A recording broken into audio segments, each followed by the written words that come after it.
কি বলছে এত ব্যবধিটির অসমতা রূপ কোনটা, কি বলছে বলো তো, অসমতা রূপ কোনটা। দেখো তো একটু আগে আমি বললাম না যে তোমার ইনফিনিটির সাথে সবসময় মুক্ত ব্যবধি ইউজ করবা। এখন মুক্ত ব্যবধি মানে কি, খোলা। মুক্ত ব্যবধি দুইভাবে ইউজ লেখা যায়, সেটা একটা হচ্ছে তোমার এরকম ফার্স্ট ব্র্যাকেট দিয়ে, আরেকটা হচ্ছে থার্ড ব্র্যাকেট উল্টা করে দিয়ে, বুঝছো।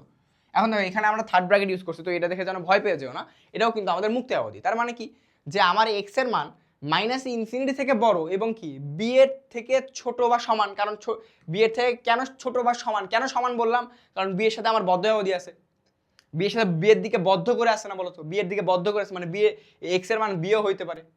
তাহলে দেখো তো আমাদের কোন অপশনে আছে, দেখো তো কোন অপশনে আছে যে এক্স এর মান ইনফিনিটি থেকে বড়, এক্স এর মান দেখো এখানে কি ইনফিনিটি থেকে বড়, মাইনাস ইনফিনিটি থেকে বড় এবং কি বি এর সমান বা ছোট। এই যে বি এর সমান বা ছোট বলেই তো এখানে আমার কি বদ্ধ অবধি দেওয়া আছে, আর এখানে মুক্ত অবধি ইনফিনিটির সাথে সবসময় মুক্ত অবধি থাকবে। তাহলে দেখো তো এটাই কি অ্যান্সার না, যে মাইনাস ইনফিনিটি থেকে এক্স বড় এবং বি এর থেকে ছোট বা সমান, তাই না বলো তো। দেখো তো, দেখো তো এটা এটা কি আমাদের গ্রিন কালার হয়, দেখো তো, হ্যাঁ এটাই আমাদের গ্রিন কালার, বুঝছো।